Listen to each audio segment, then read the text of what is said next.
Welcome to my channel. Please like and subscribe. Have you tried to get rid your dandruff but it never work out?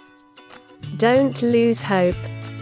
Here are some ways and treatment might work for you. 1. Mix lemon, yogurt and olive oil to your hair. Soak for 15 minutes, then wash your hair thoroughly.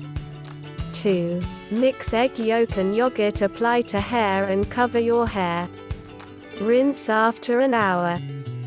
3. Instead of shampoo, use handful of baking soda as it a natural dandruff removal. Simply dilute the powder in the water. 4. Apply cider vinegar to your hair and rinse after 20 minutes. 5. Used shampoo with tea tree oil. 6. Dilute 1 part of mouthwash with 9 parts water and pour it to your hair after hair wash. Do not rinse. Thank you all for watching. Feel free to leave your comment below.